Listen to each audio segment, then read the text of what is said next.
हाँ बेटा, आज शुरू करते हैं question number 3 of exercise 9.1 NCERT some application of trigonometry chapter height and distance.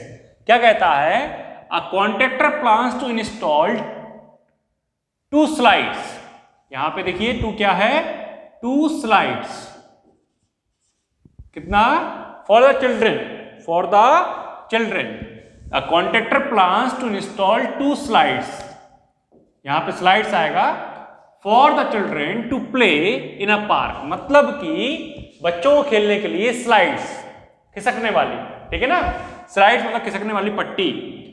For the children below the age of 5 years she prefers to have a slide whose top is 1.5 metre, मतलब कि उसका top जो है 1.5 metre and is inclined at angle 30 degree to the ground, मतलब कि ground से उसका top कितना है?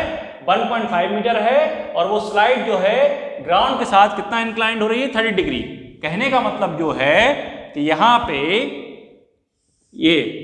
ये आपकी स्लाइड है ए बी, मान लीजिए इसकी हाइट कितनी है? 1.5 मीटर। कितनी है? 1.5 मीटर। और वो ग्राउंड के साथ, ये ग्राउंड है, क्या है? ये ग्राउंड है, ठीक है ना? ये पॉइंट सी, तो कितना इंक्लाइंड हो रही है? ये 30 डिग्री एंगल बना रही है। कितना बना रही है? 30 डिग्री एंगल। क्लियर है? इसका टॉप जो है इस तरीके से, वर्टिकल हाइट कितनी है? 1.5 मीटर। अब आपसे पूछा गया है फिर एक slide, whereas for elder children she want to have a steep slide, खड़ी स्लाइड, एकदम खड़ी slide of height of 3 metre. कितनी height? 3 metre and incline to an angle of 60 degree to the ground. What should be the length of slide in each case? दोनों case में slide की length निकालनी है। Length बोले तो ये length निकालनी है। तो अब दूसरा केस क्या है? तो पहला केस पहले कर लेते हैं अपन लोग, इसकी लेंथ निकाल लेते हैं। तो यहां पे देखिए इन ट्राइंगल एबीसी ट्राइंगल में आपको हाइट मतलब परपेंडिकुलर गिवन है और आपको हाइपोटेन्यूस निकालना है। क्या निकालना है? लेंथ ऑफ स्लाइड, हाइपोटेन्यूस निकालना है। तो इसके लिए क्या फॉर्मूला है? परपेंडिकुलर एंड हाइपोटेन्यूस का रेशियो होता है साइन। तो मैं यहां क्या लगाऊंगा? साइन 30। और साइन 30 क्या होगा?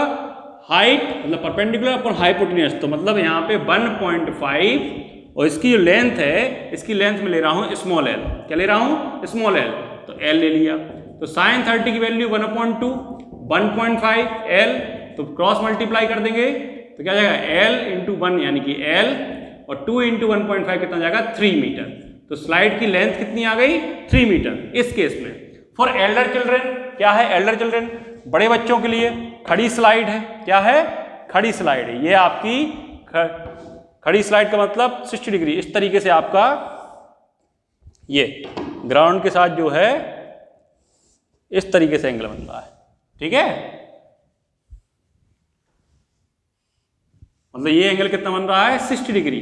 और इसका टॉप मान लीजिए PQ है, टॉप कितना है? ये 3 मीटर का है। हाइट कितनी है? 3 मीटर। ये आपका 90 डिग्री और इसकी एल में मान रहा हूं कैपिटल एल। ये आपका पॉइंट क्या है? R, ठीक है? तो अब इस ट्राइंगल में ये निकालना है, तो इसमें भी साइन 30 इस्तेमाल कर देंगे क्योंकि ये परपेंडिकुलर दिया गया है और हाइपोटेन्यूस निकालना है। तो इन ट्राइंगल कौन सा?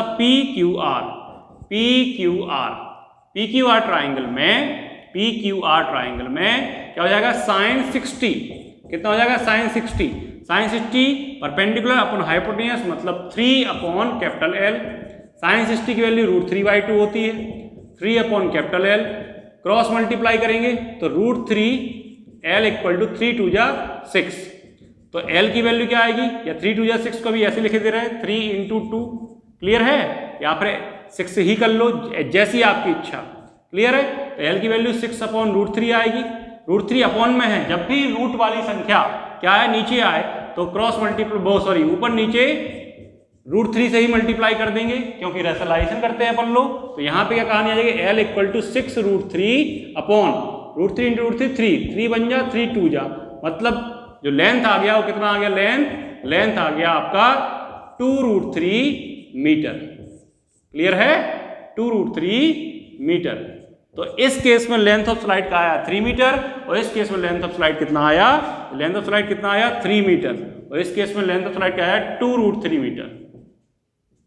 ठीक है? क्लियर है? आई थिंक आपको ये समझ में आया होगा। ठीक है? इसको नोट कीजिए। Thank you.